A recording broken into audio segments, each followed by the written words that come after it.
every time when you walk into the presence of God, do you think it's a beautiful place to be in? Yes. Yes? Are you all ready for communion? I always tell this. If we are taking communion as a religious thing, it is never going to do anything in our lives. But if you understand that communion is a spiritual warfare, no matter whatever the enemy is standing against you, it will fall down because the communion carries a mighty power. Amen?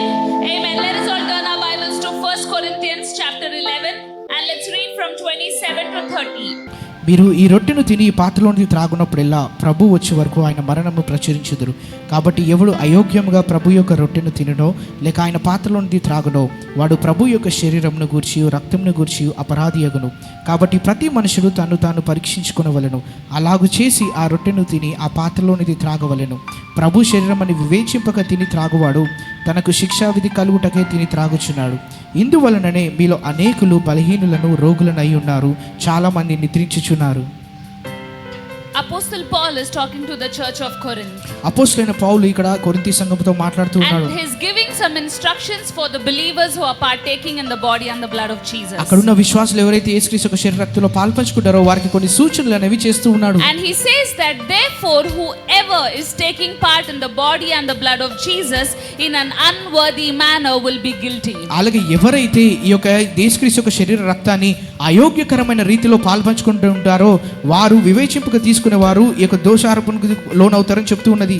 That means there are two ways of taking part in communion. దాని అర్థం ఏమిటనగా బలలో పాల్పంచుకోవడం అనేది రెండు రకాల ప్రక్రియ అయి ఉన్నది. That means either we can take part in the communion in a worthy manner or an unworthy manner. అలాగే మనం బలలో పాల్పంచుకోవడం అనేది యోగ్యముగా చేయవచ్చు, అయోగ్యముగా కూడా చేయవచ్చును. And Paul is saying that you better examine yourself how you are taking part in this. అలాగే మీరు పాల్పంచుకునే ముందు మీరు ఎలా పాల్పంచుకుంటున్నారో ఒకసారి పరీక్షించుకోండి అని పౌలు చెప్తున్నాడు. And he's saying that just in case if you're taking part in communion in an unworthy manner, you are calling a judgment on yourself. అయోగ్యమైన రీతిలో బలలో పాల్పంచుకున్నట్లయితే నువ్వు అపరాధిగా ఉంటావని వాక్యం సెలవిస్తుంది. And here Paul also explains what is unworthy manner means. అయోగ్యం అనగా అర్థం ఏమిటో ఇక్కడ పౌలు వివరిస్తూ ఉన్నాడు. And then he says that anybody that are not discerning the body of Jesus Christ are calling judgment upon themselves. ప్రభు శరీరం అని వివేచింపక తిని త్రాగువాడు తనకు శిక్షావిధి కలుగుటకే తిని త్రాగొచ్చున్నాడు అని చెప్తున్నాడు. So the apostle Paul here is talking about. అపోస్తలుడైన పౌలు ఇక్కడ దేని గురించి మాట్లాడుతున్నాడు అనగా He's saying that everybody can partake in the communion. ప్రతి ఒక్కరూ బలలో పాల్పంచుకోవచ్చు అని చెప్తున్నాడు. Everybody can be in an association of believers. ప్రతి ఒక్కరు కూడా ఈ విశ్వాసుల యొక్క సహవాసంలో ఉండవచ్చు. Everybody can keep their hand and take part in an amazing and a miraculous meal. అలాగే ప్రతి ఒక్కరు కూడా బలలో పాల్పంచుకుంటూ అద్భుతమైన పాత్రలో స్వీకరించవచ్చును. And he's saying that some people will receive a blessing out of this meal and some people are going to receive judgment out of this meal. కొంతమంది దీని ద్వారా ఆశీర్వాదాన్ని పొందుకుంటారు, కొంతమంది దీని ద్వారా శిక్ష విధిని పొందుకుంటారని చెప్తున్నాడు. And that is why I think it is very important for us to come around the table with clear understanding on how we should participate in this. అందుకని బలలో పాల్పంచుకునే ముందు స్పష్టమైన ఆలోచనతో స్పష్టమైన అర్థంతో మనం రావాలి ఎలా పాల్పంచుకోవాలనేది. So here the apostle Paul is saying, అపోస్తలుడైన పౌలు ఇక్కడ చెబుతూ many of you are sick, many of you are ill, many of you have died before their time because of only this reason. అలాగే మీలో అనేక మంది బలహీనులుగా రోగులై ఉన్నారు, చాలా మంది నిద్రించుచున్నాడు దేనికనగా అని చెప్తూ వివరిస్తూ ఉన్నాడు. He didn't say that these are the reasons why you are sick, but he's saying that there's only one reason why a believer will be sick, why a believer is weak, why a believer is dying before their time is because they have failed to discern the body and the blood of Jesus. ఎందుకు విశ్వాసులు అనేక మంది బలహీనులుగా నిద్రించుస్తూ లేకపోతే రోగులై ఉన్నారనగా ఒకే ఒక కారణం ఏమిటనగా వివేచింపక తిని త్రాగుచున్నారు కాబట్టి అని చెప్తున్నాడు. So today I want to talk to you about discerning. ఈ రోజు వివేకం గురించి నేను మాట్లాడాలనుకుంటున్నాను. Today morning I was talking about the two kinds of death that believers have. ఉదయకాలము రెండు రకాల మరణాల గురించి విశ్వాసులతో ఏదైతే రెండు రకాల మరణాలు ఉంటాయో వాటిని గురించి వివరిస్తూ ఉన్నాను. So one kind of a sleeping in the Lord is the people that have enjoyed the promises that he has kept for them. They have seen every goodness of God and they have died on the designed time for them. అలాగే మొట్టమొదటి రకమైన వారు ఎవరనగా యేసుక్రీస్తు చేసిన ప్రతి ఒక్క వాగ్దానం వారి జీవితంలో నెరవేర్చబడి ప్రభులో నిద్రించుచున్న వారు వారి సమయానుకూలంగా మరణించిన వారై ఉన్నారు. Like Abraham, Isaac, Jacob, this all people walked in the will of God and they have experienced everything that God has for them and then they left this earth. అలాగే అబ్రహాము కావచ్చు, ఇస్సాకు కావచ్చు, యాకోబు కావచ్చు, దేవుడు చేసిన ప్రతి ఒక్క వాగ్దానం వారి జీవితంలో నెరవేర్చబడడం చూశారు. కాబట్టి వారి సమయం వచ్చినప్పుడు వారు మరణించి ఉన్నారు. And the second kind of believers that fell asleep are the believers who did not receive what the Lord has promised for them and they have died before their time. అలాగే రెండో రకమైన మరణించిన వారు ఎవరనగా యేసుక్రీస్తు వాగ్దానం చేసిన విషయాలు ఏమి కూడా వారి జీవితంలో జరగకుండా వారి సమయానికంటే ముందే మరణించిన వారై ఉన్నారు.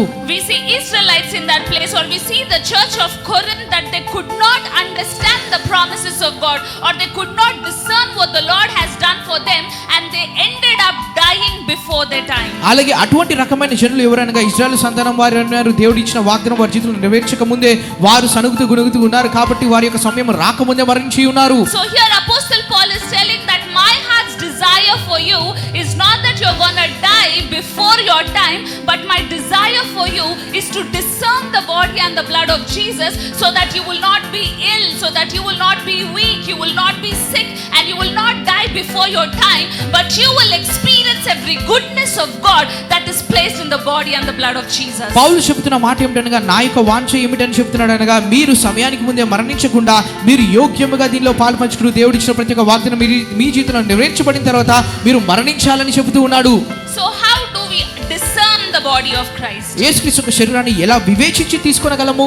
The word of the Lord says that anybody that believes in Jesus and they believe in the message of cross, they have been given the power of God. అలాగే ఎవరైతే యేసుక్రీస్తుని నమ్ముతూ ఉన్నారో, యేసుక్రీస్తుని గురించిన సిలువను గురించిన వర్తమానము విశ్వసిస్తూ ఉన్నారో వారు వివేచించి తీసుకునే వారుగా ఉంటారు. So every time when you're taking part in the communion, you take with an understanding that Lord Jesus Christ has died for your sins. You take it with an understanding that he has come so that you can be in full of health. You start taking part in the communion knowing that he has become poor so that you can be the blessing. అలాగే యేసుక్రీస్తు మన కోసం మరణించి ఉన్నాడు. అలాగే ఆయన మన కోసము దరిద్రురాయుడు. ఎందుకనగా మనము ధనవంతులు కావాలని తెలిసి వివేచించి ఎప్పుడైతే తీసుకుంటూ ఉంటారో మీరు వివేచనలో తీసుకునే వారిగా ఉన్నారు. The more understanding of communion you have, the more you will be able to understand the grace that has been revealed in the communion. బల్ల గురించి ఎంతగానైతే అర్థాన్ని మీరు తెలుసుకుంటూ ఉంటారో, దాని మీద ఎంతగానైతే ధ్యానిస్తూ ఉంటారో అంతగా కృప అనేది మీ మీద విడుదల చేయబడుతూ ఉంటుంది. On the 24th of August, a pastor was talking about the partnership with the gospel. అలాగే 24వ తారీఖున ఆగస్టు 24వ తారీఖున పాస్టర్ గారు ఈ యొక్క భాగస్వామ్యంలో ఉన్న శక్తి గురించి మాట్లాడుతూ He was ఉన్నారు. talking about the church of Macedonia, and he said that though they were very or extremely poor, but they understood one revelation, and that revelation was Jesus became poor so that we can become a blessing. And when that church had an understanding of that revelation, they started doing beyond their understanding. The revelation has opened up an amazing grace over them. అలాగే మాసిదోనియా సంఘం వారికున్న ప్రత్యక్షతను బట్టి వారు ఎప్పుడైతే ఇవ్వడం గురించి నేర్చుకుంటూ ఉన్నారో, వారికి ఉన్న దాంట్లో కాకుండా దానికి మించి ఇచ్చి ఉన్నారో, ఆ యొక్క ప్రత్యక్షతలో ఇస్తూ ఉన్నప్పుడు వారు దాన్ని పొందుకొని ఉన్నవారుగా ఉన్నారు. So the more you understand the revelation of communion, the more the grace of God will be added unto you. ఎంతగానైతే బలలో పాల్పంచుకోవడం ఉన్న ప్రత్యక్షతను తెలుసుకుంటూ ఉంటారో అంతగా మీకు వివేచనం అనేది వస్తూ ఉంటుంది. The word of the Lord says that Jesus died on the cross for you and me. దేవుని యొక్క వాక్యం సెలవిస్తుంది, యేసుక్రీస్తు శిలువ మీద నీ కోసం నా కోసం మరణించాడని. He says that your sins have been taken away, your sickness has been taken away, your curse has been taken away. నీ పాపాలు తీసివేయబడి ఉన్నవి, నీ యొక్క ప్రతి ఒక్క అనారోగ్యం కూడా తీసివేయబడింది అని వాక్యం సెలవిస్తూ ఉన్నది. So I don't know whatever you're going through today. ఈ రోజు మీ జీవితంలో ఎటువంటి పరిస్థితుల్లో మీరు ఉన్నా సరే, I want you to know that your problem has a solution in the cross. నీ సమస్యకు సిలువలో పరిష్కారం ఉందని మాత్రం చెప్పగలను. And when you know that you have a solution, that revelation is going to bring a grace that is going to open the doors of heaven over your life. ఎప్పుడైతే పరిష్కారం సిలువలో దొరుకుతుందని తెలుసుకుంటూ ఉంటావో, ఆ యొక్క తెలుసుకోవడం వల్ల ఏం జరుగుతుంది అనగా ఆ యొక్క వివేచనం అనేది, ఆ యొక్క ద్వారం అనేది తెరుస్తూ ఉంటుంది. Amen. Amen. That is why we see when Abraham was taking part in the communion. అందుకని ఎప్పుడైతే బల్లలో పాల్పంచుకుంటున్నాడో Abraham, They say this is the first time the communion came into the picture. అలాగే ఈ చిత్రంలో చూసినట్లయితే మొట్టమొదటిసారిగా బల్లలో పాల్పంచుకోవడం అనేది అక్కడే జరిగిందని చెప్తారు. When Melchizedek was giving communion to Abraham, మెల్కీసెదెకు ఎప్పుడైతే అబ్రహాముకు బల్ల అనేది ఇస్తూ ఉన్నాడో, while he was taking communion, his name was Abram. ఆయన పేరు బల్లలో పాల్పంచుకునేటప్పుడు ఆయన పేరు ఏమిటనగా అబ్రాహాము అయి ఉన్నది. That means an exalted father. దాని అర్థం ఏమిటనగా హెచ్చింపబడిన తండ్రి అయి ఉన్నాడు అని. But after taking part in the communion, God has changed his name to Abraham, which means father of many nations. కానీ బలిలో పాల్పంచుకున్న తర్వాత అబ్రాహాము యొక్క పేరును అబ్రహాముగా దేవుడు మార్చాడు. దాని అర్థము సర్వ జనాంగానికి తండ్రి అయి ఉన్నాడని. Every time you're taking part in in communion, there are some changes that are happening in your body. ప్రతిసారి బలిలో పాల్పంచుకున్నప్పుడు నీ దేహంలో కొన్ని మార్పులు అనేవి జరుగుతూ ఉంటాయి. Every time you're taking part in communion, God is changing your story. ప్రతిసారి బలిలో పాల్పంచుకున్నప్పుడు దేవుని యొక్క కథను మారుస్తూ ఉన్నాడు.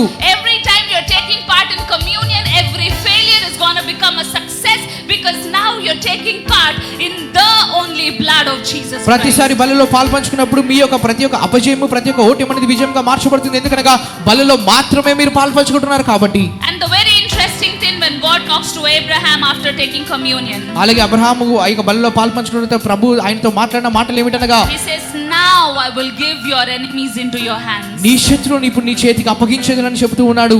Every time you take part in the communion, the enemies are being given over to you in your hands. ప్రతిసారి బలిలో పాల్పంచుకున్నప్పుడు శత్రువులు అనేవారు నీ చేతికి అప్పగించబడుతున్నారు. Every time you're taking part in communion, there is no other power that can stand before you because the blood of Jesus that is flowing on the inside of you can supersede everything that is coming against you, because now you are victorious, because now you are an amazing person that God is wanting, and there is no power in the hell, that there is no darkness that can stop you, because there is a life of Jesus that has been radiating from the inside of you. Amen. ప్రతిసారి బలిలో పాల్పంచినప్పుడు ఏ అపవాది శక్తి కూడా నీ మీద దాడి చేసినా సరే అది పని చేయదు, అది ఓటమి పాలవుతుంది. ఎందుకనగా యేసుక్రీస్తు యొక్క రక్తంలో నా యొక్క ప్రకాశవంతమైన వెలుగు అనేది నీ ద్వారా ప్రకాశిస్తూ ఉంటుంది కాబట్టి. I don't know whatever your enemy is today. నీ శత్రువు ఎటువంటి వారైనా సరే, Is it your sickness? అది నీ అనారోగ్యము కావచ్చు, Is it your poverty? లేదా నీ యొక్క పేదరికము కావచ్చు, Is it your failure? లేకపోతే నీ ఓటమి కావచ్చు, Is it the generational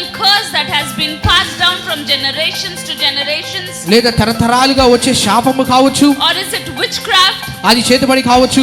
I don't know whatever your enemies are today. నీ శత్రువు ఎటువంటి వాడైనా సరే, As you're taking part in communion, మీరు బలిలో పాల్పంచుకుంటుండగా the enemies are being handed over to you in your hands today. అలాగే శత్రువు అనేవాడు నీ చేతికి ఈ రోజు అప్పగించబడుతున్నాడు యేసు నామములో. Every enemy is gonna fall because there is power in the blood of Jesus. ప్రతి శత్రువు కుప్పకూలిపోతూ ఉంటాడు, ఎందుకనగా యేసుక్రీస్తు యొక్క రక్తంలో శక్తి ఉన్నది కాబట్టి. Today you're gonna walk over every serpent and every scorpion because there is power in the blood of Jesus. ప్రతి ఒక్క పాముల మీద తేళ్ల మీద మీరు త్రొక్కుకుంటూ వెళ్తారు, ఎందుకనగా యేసుక్రీస్తు యొక్క రక్తంలో అంత శక్తి ఉన్నది కాబట్టి. Today I believe some Abrahams are going to be changed into Abraham because God is going to lift you and uplift you and put you up in places and tell you that you belong to me because you carry the blood of Jesus, and nothing in this world can have power over you because you have been sealed by the blood of Jesus. అలాగే కొంతమంది ఇక్కడ అబ్రాహాము లాగా ఉన్నట్లయితే వారి యొక్క పేర్లు ఈ రోజు అబ్రహాముగా మార్చబడుతున్నాయి. ఎందుకనగా దేవుడు చెప్తున్నాడు, నువ్వు నాకు చెందిన వాడివి, నా యొక్క స్వరక్తంతో నేను కొనుక్కున్నాను